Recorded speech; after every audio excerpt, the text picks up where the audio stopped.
E, Rafael, os chakras fazem parte dos nossos corpos físico, energético, do astral e do mental também? Também, mas como eu falei Também? para vocês, a gente encontra pouca literatura sobre Sim. isso, e quanto mais você vai entrando, né, você vai se aprofundando nesses corpos mais sutis, você vai tendo menos necessidade de chakras materiais, como o Sim. Muladhara, como que é o chakra base, como o Swadhisthana, que é o sexual. Então, esses chakras mais conectados, mais ligados, responsáveis pela energia telúrica, responsáveis pela energia mais densa, normalmente, pelo que eu compreendi, eu não tenho experiência direta para falar disso, eu gosto muito de falar da Sim. experiência direta, tá? Mas pela literatura védica, pela literatura tântrica, você vai vendo também pela teosofia, pelo ocultismo, você vê que o número de chakras vai diminuindo, tá? Mas, assim, em geral, quando a gente fala desses corpos, a gente tem que entender que a gente é uma Sim, com consciência certeza. imaterial, que é até difícil a gente explicar o que seria consciência, né? A gente, digamos assim, a gente é parte de uma consciência universal, cósmica, mas no mundo material, para que a gente se manifeste, para que a consciência individual se manifeste, a gente precisa de veículos, de corpos, Sim. tá? Então, se a gente pegar os hindus, eles falam que a gente tem 5 corpos pelos quais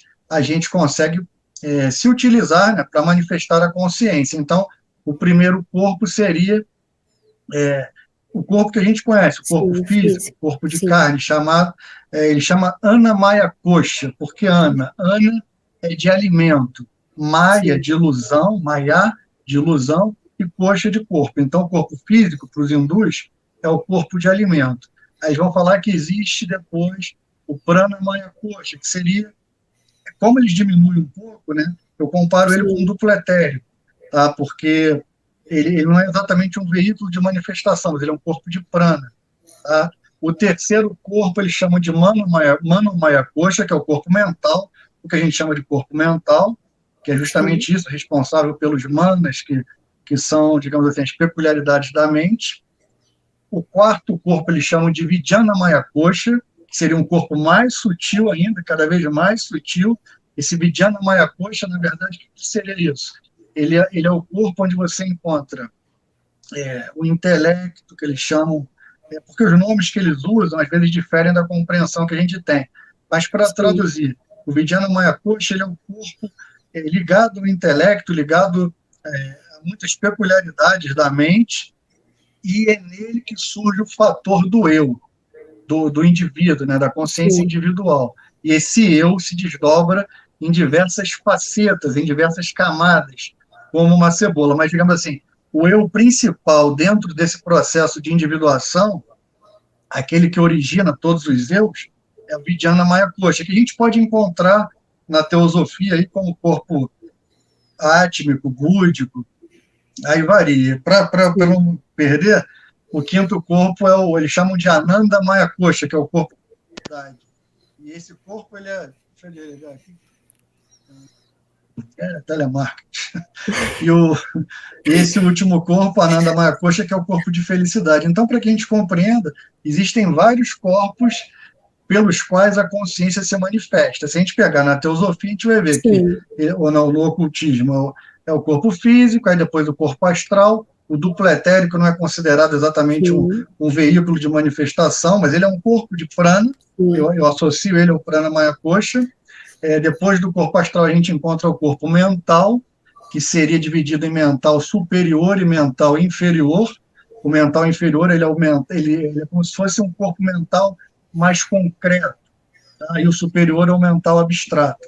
Aí daí para cima vai variar um pouquinho de nomenclatura de acordo com a escola filosófica de ocultismo da teosofia, mas se eu não me engano, depois é o corpo búdico, o corpo Sim. átmico e a mônada, que seria, digamos assim, para os hindus, o si mesmo, o absoluto, tá? Então, os chakras, eles existem desde do corpo etérico, né, do duplo etérico, que se liga ao corpo astral e ao corpo físico, Sim. e depois você vai encontrar chakras que fazem a conexão do astral com o mental, do mental com o outro mental, mas aí, como eu te falei, falta literatura e falta experiência própria minha. Eu não tenho essa experiência direta, acho que muita gente também que investigar sobre isso vai ter muita dificuldade. A gente tem que compreender que a gente se manifesta enquanto consciência nesse mundo físico, nesse mundo dos fenômenos, por corpos, por veículos, imateriais e materiais também, no caso do corpo físico. E o corpo astral ele ainda é muito denso também. Tá? Esses outros corpos são muito mais sutis. Tanto que a gente pega, se eu não me engano, acho que é o pessoal da projeciologia, né, da conscienciologia, eles dividem até menos, eles botam corpo físico, corpo astral e corpo mental, não sei se eles chamam de holossoma, eu não lembro muito bem de cabeça. Mas, enfim, em geral, você vai ver que cada escola filosófica vai ter uma nomenclatura mais específica e os chakras existem em todos esses corpos e vão diminuindo e se utilizando cada vez mais até que você chegue ao samadhi. Um samadhi, assim, é uma iluminação plena, que você, quando desencarne, não precisa mais voltar, e nem voltar mais. Você não vai ficar nem no plano astral, nem no mental, aí falta até especulação sobre isso. Como as coisas são muito difíceis de expressar, é o que eu falo até sobre o despertar espiritual e sobre o processo de expansão de consciência.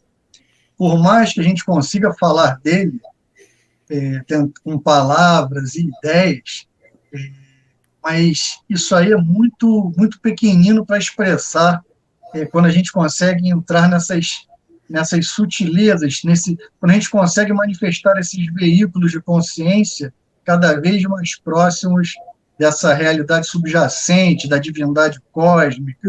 Quanto mais a gente se aproxima de Deus, quanto mais a gente se aproxima do ser absoluto, que é intangível, como os taoístas falam, né, o Tao, o imanifesto. Quanto mais a gente se aproxima disso, mais a gente percebe que isso não tem fim. E você se aproxima, mas ao mesmo tempo você está vendo que quanto mais se aproxima, mais você se afasta também. Verdade. É difícil, compreender. Né? O Tao, por exemplo, dos taoístas é isso, ele é o imanifesto, mas que ele se manifesta na energia, na matéria do mundo. Então, é uma coisa que é imanifesta, mas que se manifesta. É a unidade que trabalha com o movimento. Tá? Então, quando a gente fala que o ser absoluto, que é a divindade cósmica, ela é una enquanto natureza subjacente, mas quando a gente entra nesses processos materiais, nesses corpos mais ligados à realidade densa, aí é difícil a gente comparar com uma natureza essencial. Ela é movimento puro, ela é impermanência, como falam os budistas. Tá?